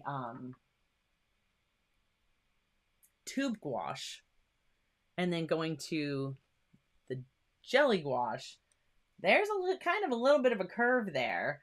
So with the lupins, they just kind of have, their flowers are like, let me pop that back up for you one more time. Just going to move that right over here. So you see the flowers? They're like, the tops, like the white would go, you'd have this press. And of course, this will work much better if there was a darker background. Oh, I bet you on like, and you could paint your background. That would be excellent. And then let it dry and come back because of the opacity. Let me just do this. I know I put that down, but I'm just going to go the other side. We're going to go with the pink. So I'll do the pink and purple. So it's like the top of the flower kind of goes, it's just like a really simple brush stroke. I mean, I can just press and let, like, right? It's just, it's kind of pointed towards the top and it comes down. And then the other one kind of comes through. They kind of almost like it lifts open. So you have the colored part that comes up here and then the other part here. And same with, I'm trying to point like the purple and white that you see over there. So you just kind of have these like, and that green is not dry yet. It's not, well, actually, yeah, it is almost dry. So coming right back over that, I'm just thinking, I mean, these come around and aspire, and this is definitely not going to be, you see how they like, again, I'm trying to point, the way the pink is, it's like you have, it comes up one, and then you have, it's almost kind of at you. And then there's another, like, because they're thinner, because it's coming around. They act like form like almost like, you know, the circles all the way around, all the way up. And then it kind of goes again. And then we start to see more. We would start to see more of them. And that's if you want to get realistic. Or like the one that I did, there is another one that I did on the channel here, painting lupins, that is very loose, super easy. It's done in acrylic. So if you like lupins and you want to check that out, it is on there. And then the bottoms are just kind of like, again, you get this bottom half and coming around, like these would need, yeah, this is not working. I might keep trying to look up at the, remember, we're not going photorealism. We're not even getting a lupin yet. But see, the way I did them before, like this is actually if I want to paint it. But the way I did them before, I'm pretty sure I just did going up. And as I did these, and then I came back through, if you had your stock, I would let that dry. Let's give this one a stock.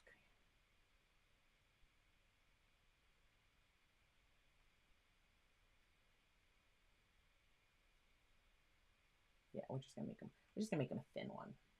Just so I can show you real quick. We're not really doing a painting today. Just because we don't have the time. I mean, we could have the time, but... And then come back and... But I would put the top color first. So whatever your top color is that you would have, I would put that. And then I would come back and hit it with your bottom colors. Because as they lap over each other, so as we come around, we'll just come through. Right? This is just loose lupins. I'll have my top color.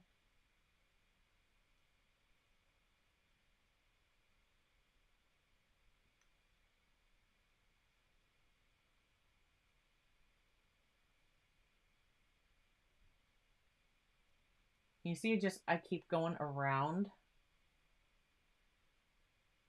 Kind of fill it out a little bit. Make them a little bigger. Does anybody else have trouble when they want to paint loosely? Like you just go, I can't do it. It doesn't look right. We want to be too precious or too perfect with what we're doing. And it just like, doesn't work. Such a hard time sometimes when I just want to do something. I just want to have fun and just paint nice and loose. And I'm like, oh, I can't. Because I'll sit there and I'll look at it and I'll go, well, I had a big old water drop. Like, this isn't right. So see, and then I just come back, do the bottom part, do the bottom color.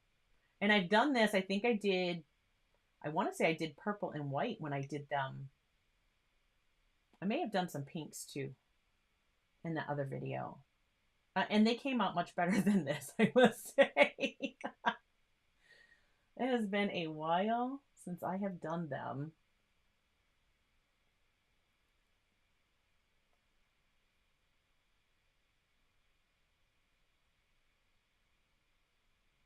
It has definitely been a hot minute since I did that video. But it would have probably been around this time of year because lupins would have been in bloom, and that's what would have made me think about it. And you can always come back because the purples, like they have lighter, you can see it gets lighter and darker. See, okay, so you too, like, see, it's not just me. Right, and that's it. That is it exactly. Exactly what Shannon just said. Like, I'll sit there and I'll go, oh, I'm just going to do this nice and loose. And then I'll go, oh, wait. No, that doesn't look right. And then I'll start fiddling with it and I'll overwork it. And then the next thing you know, it's like there was nothing loose about that painting because I got too tight with like everything. Now, this is wretched. But this wretched little painting, I mean, if you know what a lupin is, you might say, oh, yeah, it's a lupin. At least I hope so. I mean, that was just our really quick, it's a lupin. Get nice and loose with it.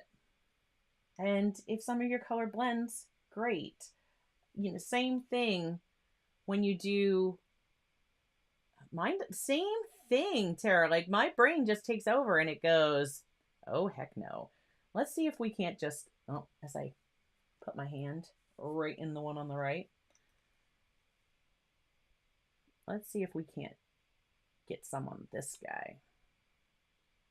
We're just going to go at this as if I didn't paint anything at all on him. I'm going to put in some white here and there. And then I'm going to come back with some purple. Why am I doing the white on the white paper? I don't know. But could you imagine, like, if you painted a beautiful, like a bokeh background with the gouache, let it dry. Look at the opacity. Look how that covers that green. You would have no problem with these. I don't think, anyways. We'll find out. I'll do a painting with them where we'll put in a background and then we'll come in over the top and see how it works. Oh, Michelle, thank you for joining us. Thank you. We're going to be wrapping it up real soon, so you won't have missed much. But have a great rest of your day. Okay. So then, we'll just come on in here and we just dab in that bottom. And look, where it mixed with the white, it works. It works.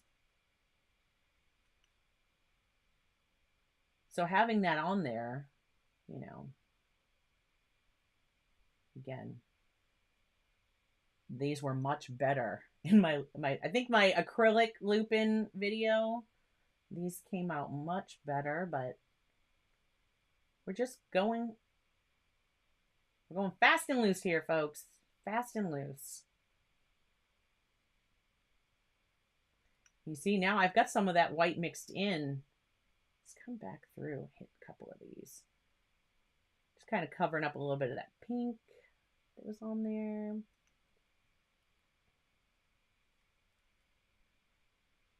And when you look at them, they're just like a really quick, like that flick of the brush. Like the bottoms of those flowers are very, and yeah, I mean, I obviously, if I was going realistic, there's like a gap between rows and, what are you going to do? It's fine. Just have fun and play with it.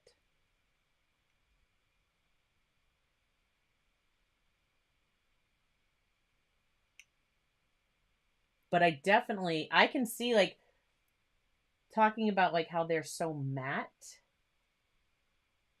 I definitely can see that these would be probably photographed beautifully.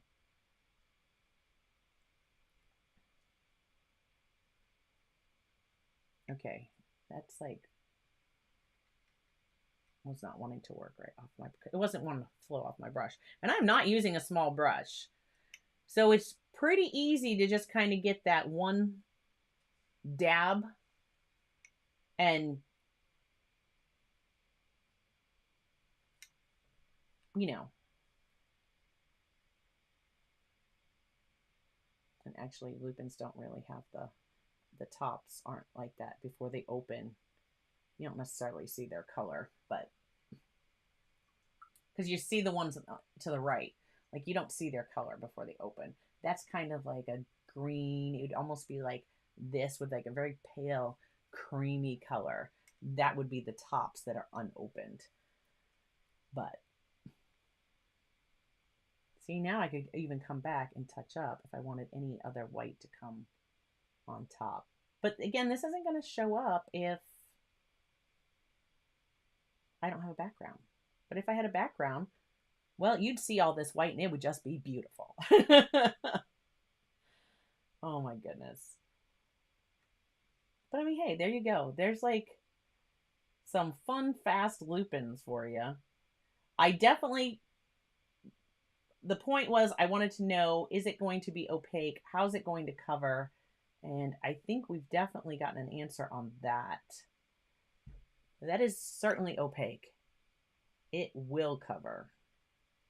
Look at, I mean, there's hardly any left in my brush. It's still, well, there's a couple quick lupins. They don't necessarily look just like these guys on the right, but that's okay.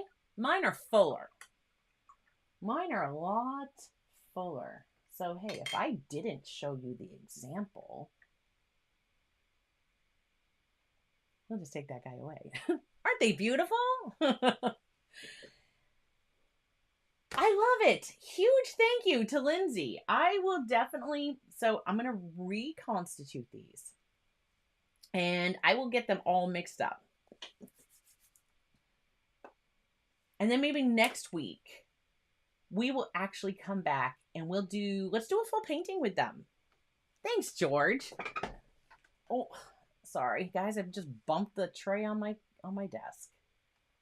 Thank you. Oh, I'm like shaking everything. Sorry, guys. So what do you think? What I mean, first impression of these. What do you think of these guys? Thank you, Tara. Look at the, I mean, you can see where I went over that green. I mean, it's not showing through. The opacity, it's there. You've got it. Look at those colors. Definitely have it. So I can't really, first impression. As far as the consistency goes, I don't know because I have to finish getting these all blended in. I'm just going to kind of set this guy off on the side. I'm going to bring the big palette back up. It's a big palette. That's the other thing to consider. Because I know we've heard a few people that said they have, I'm trying to remember where they all were and get them back in their right spots. I think I did an accurate job. So there we go. Actually, I'll turn this way. It'll be easier. Now you can't even see it all. You see, look at, yeah, there's a lot of colors there.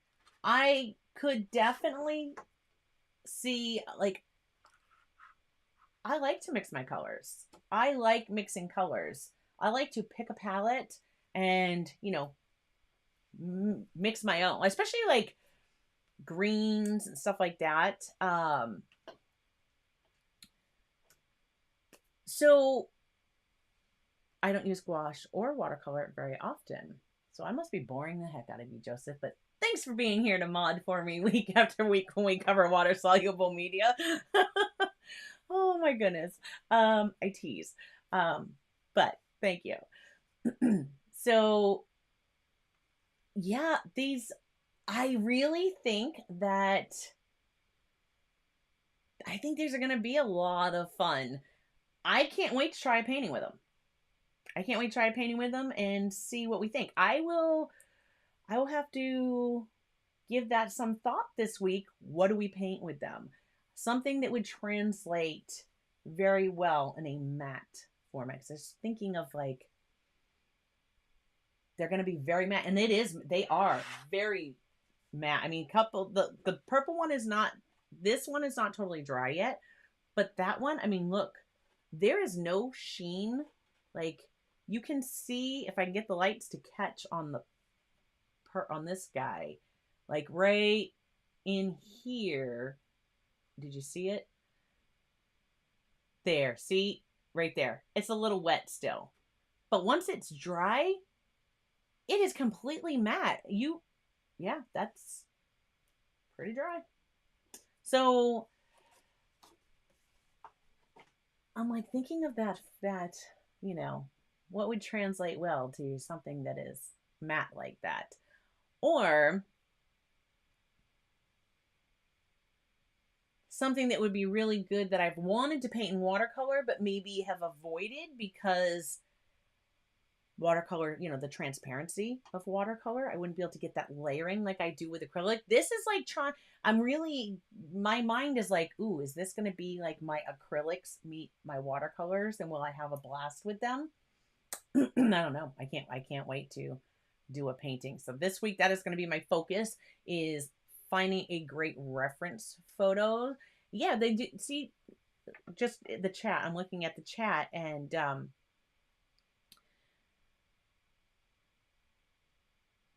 let's just look at this. So Belle says, I'm kind of a control freak. So there it goes. And watercolor doesn't let me. The reason that I got into watercolor, the whole reason I picked it up in the first place, was because I was getting frustrated when I was working with my acrylics. And the reason that I was getting frustrated was because every time I was, that's moving that over. Okay. Every time I was using the acrylic, I was so tight. My painting was so tight. I like painting realism, and but it was getting to that point that it was like, no matter how I tried, I just couldn't loosen up. And I said, you know what? I'm going to grab some watercolor, because and again, in my opinion, nothing will make you loosen up faster than grabbing watercolor, because watercolor definitely does have a mind of its own. And right there, yeah, Shanna said it too. What they do, they have a mind of their own. You have got to let go when you use watercolor. And that was so hard for me to do. I was so frustrated when I first tried some of those first paintings. Horrible. Absolutely horrible. And let me just bring this back up, because I think we're about done with these. So there we go. Now I can talk to you. So they were like absolutely wretched. And I thought, you know, if I can just keep at it, I know this will help me loosen up. It has helped me so much in my acrylic painting now that I'm finding that so much more I'm wanting to get loose. Like clouds, oh, they would drive me crazy, because clouds, you kind of have to be loose, like that loose blending. And it was getting to the point I couldn't even do them anymore. Like they were so frustrating. And so watercolor definitely gave me that. It actually gave me control back. It seems so weird to say, but it did. They gave me back control. I was able to let everything kind of loosen up. And I think part of it too, yeah, exactly. It's so therapeutic. And it was like, I knew going in that I had to let it be itself. I had to let it do what it needed to do and embrace that. And that's really hard. Like when you need to just embrace the chaos, because it's going to do whatever. And that's okay. And you let yourself be okay with that. Then I started getting excited. It was like, well, wait a minute. How can I push this now? And so now you've seen me multiple times. Because now I'm like in love with water soluble media. And how can I push it? What can I use with it? How can I get it to do different things? And I'm loving it. So if this is going to be like watercolor meets acrylic. Now I have acrylic gouache, and I have used acrylic gouache, and I love it. You just have to embrace the chaos anyway, Joseph. You just have to. You just have to embrace it.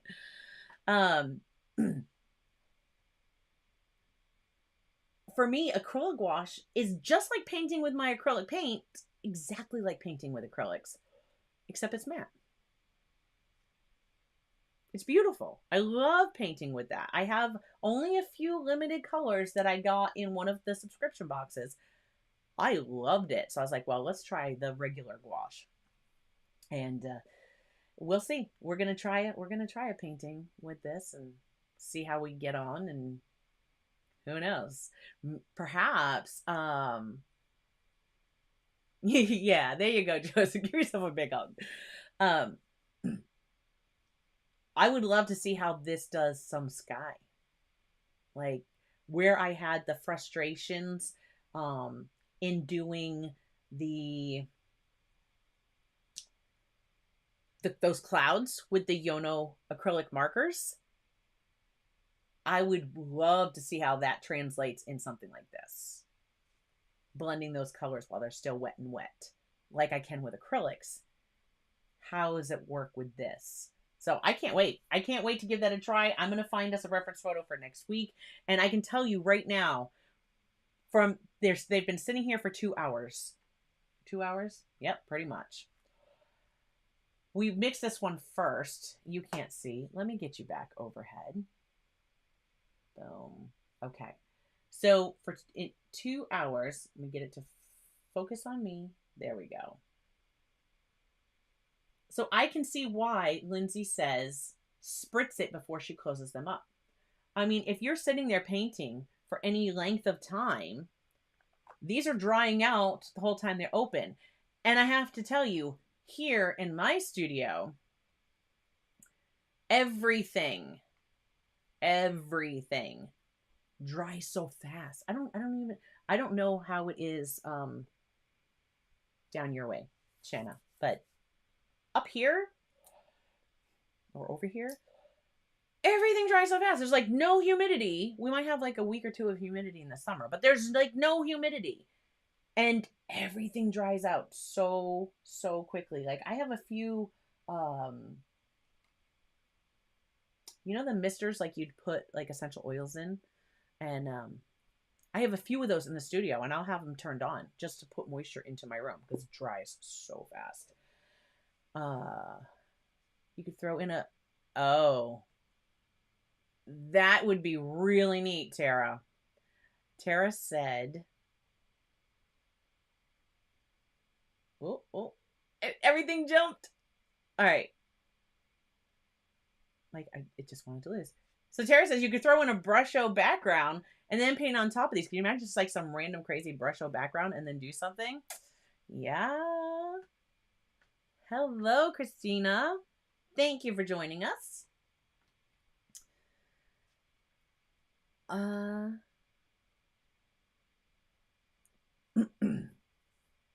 Belle says the shimmery.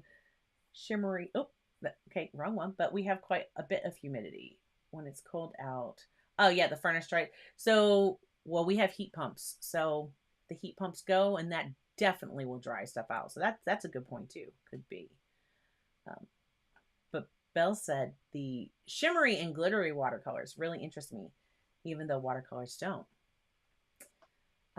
Have some really neat that just like take off and the sparkle just like through. I love them. I love them all. That's my problem. I love all the colors. I love all the things. Oh, okay. So I am going to find us a reference photo for next week. Why don't we come back and actually do a painting with these and see just what exactly we get. I'm actually going to give a spritz there it goes. I'm just going to give a spritz over these. Again, this is distilled water. Just giving, because they've been open and I still need to work them and reconstitute them. So there we go. 98. Oh my gosh. I would not be able to handle that, Belle. 98% humidity. Like I've lived down in the same area where George lives.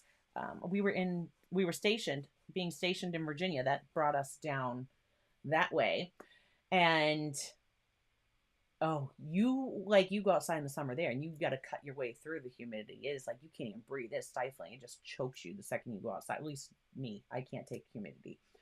So yeah, I would not be able to either. Now I lived in Hawaii for 3 years, and I can honestly say that like average mean temperature 80 degrees all day, every day, 365 days a year. It is always like low to mid 80s, beautiful.